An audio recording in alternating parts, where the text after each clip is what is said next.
اخبار میں نام اللہ تعالیٰ اور ہمارے نبی کا ہوتا ہے، کچھ لوگ اس کو جلا دیتے ہیں، بڑی نیکی کا کام کرتے ہیں جی، جلا دیتے ہیں۔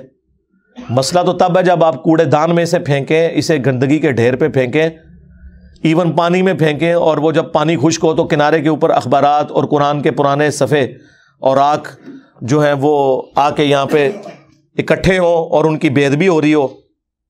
الا یہ کہ آپ اسے دریا میں یا ڈیم میں بہانا چاہتے ہیں تو ایک مضبوط سی بوری میں ان کو بند کریں اور آگ کو، اس میں کوئی وزنی پتھر ڈالیں اور سینٹر میں جہاں پانی ہے وہاں پھینکیں تاکہ وہ پیندے میں جا کے بیٹھ جائے۔ جب پانی یہاں پہ خشک ہوتا ہے پیچھے ڈیم میں وہ روک لیتے ہیں تو کئی قرآن کے صفحات کنارے پہ آ جاتے ہیں۔ جو اوپر سے لوگ سمجھتے ہیں کہ ہم نے اب قرآن کے صفحات پھینک دیے دریا کے اندر تو بس یہ ہمارا اب کام ہو گیا، نہیں، اس طرح تو نہیں ہوگا۔ تو سب سے بہترین طریقہ وہ ہے جو حضرت عثمان نے اڈاپٹ کیا، جو بخاری میں آتا ہے کہ انہوں نے قرآن کے اوراق کو آگ لگا دی تھی۔ جب وہ راکھ بن جائیں گے تو وہ اپنی اصل کھو چکیں گے اور بے ادبی بھی ان کی نہیں ہوگی۔ لیکن خدا کا نام ہے کسی کے سامنے نہ کرنا، ورنہ تسی گئے شہید۔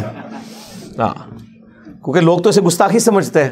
اب ان بیچاروں کو کسی نے بخاری پڑھائی ہوتی تو انہیں پتا ہوتا کہ حضرت عثمان نے قرآن کے اوراق جلوا دیے تھے جن سے قرات کا اختلاف ہو رہا ہے۔ غلط نہیں تھے، وہ دوسری قرات میں تھے، وہ آج تک اسٹیبلش ہے، لیکن انہوں نے اسٹیبلش کیا کہ قریشی قرات کو فی الوقت نیو مسلمز لے کے چلیں تاکہ اختلاف نہ آئے، لیکن وہ قرآن تھا، اوریجنل قرآن تھا۔ آج کل وہ ایک بندے کی ویڈیو بھی کافی کچھ سال پہلے وائرل ہوئی تھی، انہوں نے کوئی پہاڑوں کے اندر ٹنلز کھودی ہوئی ہیں، پرانے قرآن کے اوراق وہاں پہ وہ ڈمپ کر رہے ہیں۔ بہت اچھی بات ہے، اگر کوئی ایسے کرنا چاہتا ہے ضرور کرے، لیکن آگ لگانے میں بھی کوئی حرج نہیں ہے۔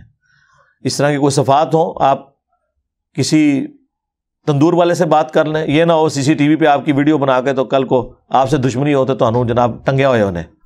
بہتر یہ کہ کچھ کرنا ہے تو گھر میں ہی کریں ایسے، اور کسی کے سامنے نہ کریں۔ ادروائز آپ زمین میں بھی دفنا سکتے ہیں۔ پانی میں بہانے کا طریقہ یہ ہے کہ بوری کا منہ بند کر کے بوری پل کے اوپر سے نہ پھینکیں، ورنہ جیسے ہی جا کے پانی پہ لگے گی وہ پھٹ بھی سکتی ہے، پھر وہ اوراق پھیل جائیں گے۔ کشتی ہائر کریں۔ دفنانا بھی درست ہے، لیکن دفنانے میں بھی قبرستان میں اب مردوں کے لیے جگہ کوئی نہیں رہی ہے، تو آپ نے کہاں سے ان کو صفات کو دفنانا ہے؟ وہ بھی کل کو کوئی قبر کھودی پھر قرآن نکل آئے گا اس میں سے، اور مصیبت کھڑی ہو جائے گی۔